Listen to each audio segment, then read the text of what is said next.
नमस्कार दर्शकों, आज का वीडियो हमारे चैनल पर आने वाले भविष्य नक्षत्र चैनल पर आने वाले सबसे महत्वपूर्ण वीडियो में से एक है, जिसका विषय है पितरों का तर्पण। आज के मॉडर्न युग में जब हमें अपने कंप्यूटर सिस्टम, लैपटॉप, मोबाइल और टेक्नोलॉजी से बिल्कुल भी फुर्सत नहीं, इस बीच यह बात जानना कि पितृ क्या हैं, पितरों का तर्पण क्या होता है, पितरों का तर्पण किस समय करना चाहिए, कैसे करना चाहिए और क्या विशेष विधि है, इस सब के बारे में हमें बिल्कुल भी पता नहीं होता। कुछ लोग तो यह मानते हैं कि वह गया जी में एक बार अपने पितरों का पिंडदान कर आए तो वह जीवन भर के लिए निवृत्त होगा। जी नहीं, बिल्कुल भी ऐसा नहीं है। पितरों का पिंडदान या पितरों का तर्पण यह हर वर्ष आने वाले श्राद्धों में बहुत ही आवश्यक है। सबसे पहले जान लें कि श्राद्ध आखिर पड़ते कब हैं। तो श्राद्ध जो हैं वह अश्विन मास की पूर्णमासी के बीच, जब पूर्णमासी बीत जाती है तय उसके बाद आने वाले 15 दिनों को कहा जाता है श्राद्ध के पक्ष, यानी श्राद्ध के पितृपक्ष।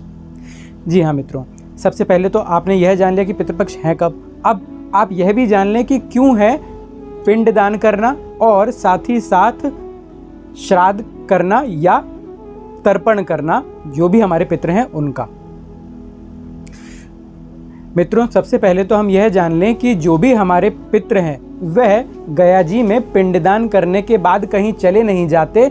वह स्वर्गलोक अथवा जहाँ से भी हमें ऊपर से देख रहे हैं, उनकी कृपा हमें हर समय हर वर्ष चाहिए ही चाहिए। तो उसके लिए हर वर्ष तर्पण भी हमें करना ही होगा। इसी की विधि आज आप जानने वाले हैं और यह भी जानने वाले हैं कि क्यों हमें तर्पण जरूरी है। क्योंकि गया जी में पिंडदान करने के बाद भी कहा जाता है कि यमलोक में रह रहे हमारे पितृ, हमारे जो भी बड़े बुजुर्ग हैं जो अब इस दुनिया में नहीं हैं, उनके लिए 15 दिनों के लिए ऐसी छूट कर दी जाती है यमलोक के द्वारा, यमदूत के द्वारा, स्वयं यम भगवान के द्वारा, कि वह जाकर अपने जो भी उनके लिए तर्पण कर रहे हैं, जो भी उनके पुत्र पौत्र आदि हैं, जो भी उनके लिए तर्पण कर रहे हैं, वह उस तर्पण को जाकर ग्रहण कर सकें और आपकी खुशी के लिए आपको आशीर्वाद देकर जाएं आपके पितृ। ऐसी व्यवस्था यमदूत ने आपके लिए की। जी हाँ, तो इसीलिए इन्हीं 15 दिनों के अंदर आपको तर्पण अवश्य करना चाहिए। यही है सबसे विशेष। और अब आ जाते हैं इसकी विधि के ऊपर कि किस प्रकार किया जाए तर्पण। इसके लिए भी 2 चीज़ें जानना बड़ी आवश्यक हैं। एक तो कि जिस तिथि में आपके जो भी बुजुर्ग रहे, जो कि अब आपके संग नहीं है, जो स्वर्गलोक सिधार चुके हैं, वह किस तिथि में आपको छोड़कर गए। अथवा दूसरा कि आप श्राद्धों की अमावस में उनके लिए जो भी तर्पण इत्यादि है वह करें। यदि तिथि मालूम है तो बहुत अच्छी बात, उस दिन आपको तर्पण कर लेना है। यदि तिथि नहीं भी मालूम तो आपको अमावस के दिन तो वैसे भी तर्पण करना ही है। दोनों ही, अमावस के दिन तो करना ही है, पर यदि तिथि मालूम है तो तिथि में भी करना है। जी हाँ मित्रों, और अब करना क्या है यह जान लेते हैं। करना हमें यह है कि चाहे आप किसी भी जाति से हों, उससे कोई ऐसा खास फर्क नहीं पड़ने वाला, चाहे आप ब्राह्मण हों, चाहे आप क्षत्रिय हों, चाहे आप शूद्र हों, जो भी हैं आपको करना यही विधि से है। अगर आपको हिंदी आती है, संस्कृत के मंत्र नहीं भी पढ़ सकते, तो सिर्फ इस विधि को आप फॉलो करके, इस विधि को आप समझकर सिर्फ इतना ही आप कर लें तो ही आपको तर्पण की विधि मालूम पड़ जाएगी। इसके लिए आपको विशेष संस्कृत जानने की या मंत्रों को जानने की विशेष आवश्यकता बिल्कुल भी नहीं है। करना क्या है मित्रों, जिस भी तिथि में और उसके बाद अमावस तिथि पर आपको करना यह है कि आपको 5 चीज़ें ले लेनी है। बहुत ही सरल चीज़ें हैं। सबसे पहली तो है कि आपको कुशा ले लेनी है। ये आपको किसी भी पूजा की दुकान में बड़े ही आराम से मिल जाएगी। दूसरा, आपको चावल यानी अक्षत ले लेने हैं, जो कि कहीं से भी टूटे हुए ना हो, इसीलिए उन्हें अक्षत कहा जाता है। तीसरा, आपको पुष्प ले लेने हैं। चौथा, आपको गंगा जल ले लेना है।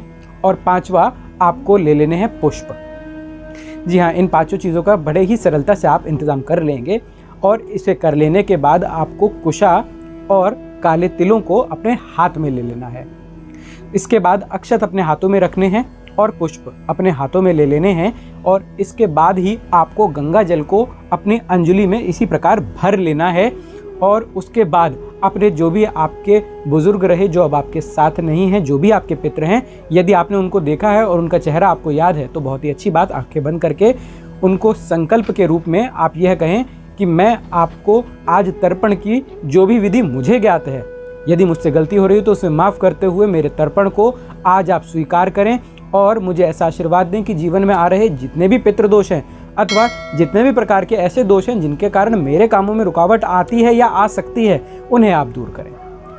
यह कहना कोई भी कठिन नहीं है, इसमें कोई संस्कृत मंत्र नहीं है, कोई भी कठिन यह भाषा नहीं है। इसके बाद आप 7 या 11 बार अपनी जो भी आपने अंजलि बनाई उसके बीच में एक इस प्रकार का गैप बनाते हुए 7 या 11 बार में इस पूरे ही जो भी आपने अपने हाथ में विधि ले रखी है इस विधि को धीरे धीरे करते हुए छोड़ दें। और ऐसा भी 7 अथवा 11 बार आप करें। उसके बाद जो भी आपके पितृ हैं उनको याद करते हुए, माथा टेकते हुए आप तर्पण की इस विधि को पूरा कर चुके हैं। इसके बाद घर में किसी भी ब्राह्मण को, आचार्य को बुलाकर आप उसको वह भोजन कराएं जो कि आपके पितृ पसंद किया करते थे। अगर आप जानना चाहते हैं कि किस प्रकार ब्राह्मण की थाली हो तो ऊपर आई बटन पर और नीचे डिस्क्रिप्शन बॉक्स में आपको अपने पितरों की थाली कैसी हो इस बारे में भी जानकारी हमने पहले ही वीडियो में दे रखी है, तो उस वीडियो को भी अवश्य देख लें। और यदि आप अपने पितरों की चाहत को जानते हैं कि क्या उन्हें ज़्यादा पसंद था वह बना सकते हैं तो बहुत ही अच्छी बात। 11 या 21 या 7 जैसे भी आप पूरियाँ बनाना चाहते हैं उस प्रकार से आप पूरी बनाएं, साथ ही साथ खीर बनाएं। इसके अलावा जो भी उन्हें रायता पसंद था दही से बना हुआ वह बनाएं। इसके अलावा घिसी हुई मूली अवश्य ही उस थाली के अंदर रखें। इसके अलावा भी जो भी चीज़ उन्हें पसंद थी, चाहे मीठी हो, खट्टी हो, जैसी भी हो, नमकीन हो, वह भी उस थाली के अंदर आप अवश्य ही आचार्य को भी भोजन करवाएं। और इस आचार्य के भोजन की थाली को तैयार करने से पहले आपको गाय माता के लिए, कुत्ते के लिए और कौवे के लिए विशेष तौर से इसी प्रकार की एक थाली अवश्य निकालनी है 3 और जगह पर। और उन सभी को भी आपको इसी प्रकार चाहे कौवे को खिलाना है, क्योंकि कौवे को संतुष्ट करना इसलिए आवश्यक है क्योंकि कौवे के अंदर राहु और केतु दोनों को देखा जाता है और पितृदोष भी राहु और केतु के द्वारा ही बनते हैं। और केतु तो वैसे भी स्वर्ग का या ये कहें कि वैकुंठ धाम का वाहक है, तो केतु को तो संतुष्ट करना वैसे भी आवश्यक है।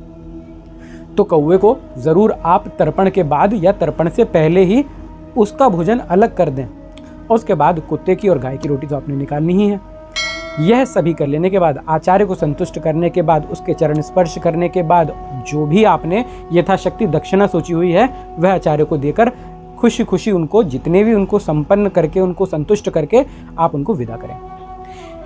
तत्पश्चात आप समझें कि आपके जो भी तर्पण की विधि थी यह पूरी हुई और अब भी आप एक बार उनके जो भी आपने आचार्य बिठाए थे उनको विदा करने के बाद एक बार सर झुका के, माथा टेक के अपने मंदिर के अंदर पितरों से माफ़ी अवश्य मांगे कि अभी भी मुझसे कोई ऐसी गलती हो गई हो, जो चीज़ मुझसे छूट गई हो या मैं करने में असमर्थ रहा हूँ, तो मुझे आशीर्वाद दें कि अगले वर्ष में कम त्रुटियों के साथ पूरी तरह से अपने पितरों को संतुष्ट कर सकूं, ऐसा मुझे आशीर्वाद दें। देखिए इस भाषा में भी कोई कठिनाई नहीं है और अपने बुजुर्गों से माफ़ी मांगने में शर्म कैसी, तो माथा टेक के उनसे भी माफ़ी मांगकर आप अपने तर्पण की इस विधि को पूरा करें। मुझे लगता है कि मैंने बहुत ही अच्छे से आपको तर्पण की विधि को समझाया। यदि अब भी आपके मन में किसी भी प्रकार के कोई प्रश्न हो तो व्हाट्सएप नंबर साथ में आ रहा है। इसके अलावा कमेंट बॉक्स में भी आप ऐसे प्रश्नों को पूछ सकते हैं जो कि तर्पण की विधि से जुड़े हुए हों। यदि आपके घर में पितृदोष हो या किसी और प्रकार के ऐसे दोष हों जिसके कारण आपके काम बार बार बिगड़ते हों या बनते ही ना हो या रुक रुक कर बनते हों, तो उन दोषों को जानने के लिए और उन दोषों के निवारण के लिए आप अपनी कुंडली दिखाकर या कुंडली बनवाकर हमें दिखा सकते हैं। सशुल्क यह सेवा हमसे ले सकते हैं भविष्य नक्षत्र पर। तो हमसे लगातार जुड़े रहने के लिए सब्सक्राइब कर लें ज़रूर चैनल को, लाइक कर दें इस वीडियो को और ज़्यादा से ज़्यादा लोगों तक बांटें, क्योंकि आज के समय में समय किसी के पास नहीं है। ऐसे में उनको अगर इतनी सरल विधि मिल जाए तर्पण की, तो क्यों ना आप इस प्रकार के पुण्य के भागी बने कि यह वीडियो ज़्यादा से ज़्यादा लोगों तक पहुँचाए। अपने सभी व्हाट्सएप ग्रुप में ज़रूर भेज दें और यदि हो सके तो फेसबुक ग्रुप में भी। और हमारे फेसबुक को जानने के लिए www.facebook.com/भविष्य इन पर जाएँ और इंस्टाग्राम पर जाने के लिए instagram/भविष्य पर आ जाएं, ताकि आपको जो भी रील्स, शॉर्ट्स, हम जितनी भी प्रकार की जानकारियाँ देते हैं, जो भी उपाय देते हैं, वह भी आपको मिल जाएं।